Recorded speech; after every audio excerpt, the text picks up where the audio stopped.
Welcome everybody to our second class. It's great to see a lot of you back. And I'm going to do a very short introduction, and then I'm going to give you 45 minutes to be in Chavruta, which will hopefully be enough time to get through at least the bulk of the sources. What we saw last week, we're talking about going to a refuge city. And what we saw last week, and this is something that's, again, I'd like to point out all the methodological points. Something that happens very often in Gemara, learning Gemara, is that there's often different themes going on at the same time. And if I'll just give an example, when it comes to, let's take Eruvin. So when you have an Eruv, there's sometimes where it's looked at as a mechitza, as like a unique kind of a wall or a blockade, something to block it, and there's some where, actually I'm blanking now on, I don't know why, on the two options. Sorry about that. So I'm disconnecting my head right now, but there's often these themes that go throughout where you see two different elements going on at the same time. And even yet last class, we talked about three possible different elements happening here all at the same time. And different sources seem to pick up on one or the other. So it's another thing that we're going to see as we go through class today. I'm going to summarize the three we saw last class. And today we're going to see more two than three, I would say.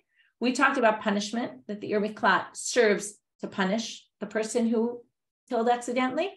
We saw that it also protects from the relatives, the redeeming relatives that are trying to go after him.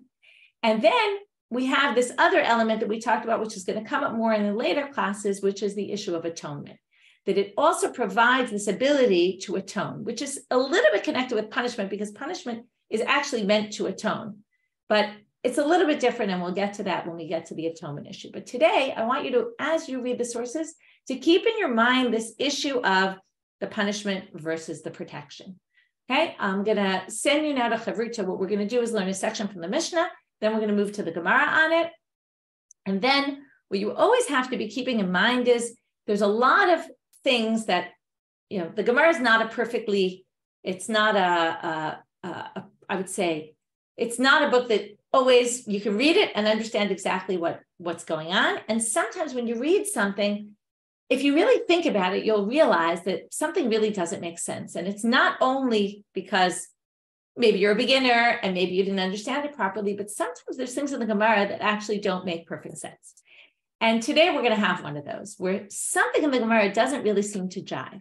And it's important before you get to the sources to think about what doesn't jive in the Gemara. And then if you have time to get to the Rishonim in the end, you'll see how they relate and address this complicated Gemara, which something just doesn't make perfect sense about it. And then they try to make sense about it. And that's one of the interesting parts about Gemara, is either it wasn't edited well, or whoever wrote it knew exactly what they were talking about. But later people who read it said, this doesn't make so much sense to us. And then they all try to fill in and figure out how something that looks like it doesn't make so much sense could actually make sense.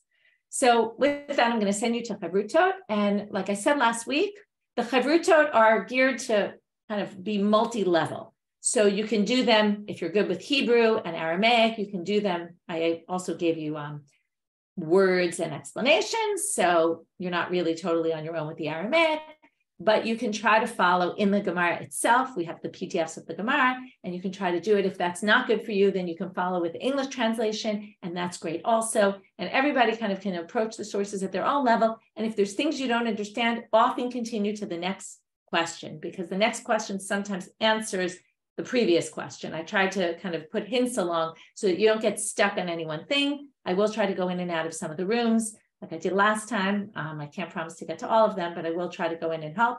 And if you get a little bit stuck, just move on. It's okay. You can understand one part without a different part. That's also okay. So with that, into Chavrutot.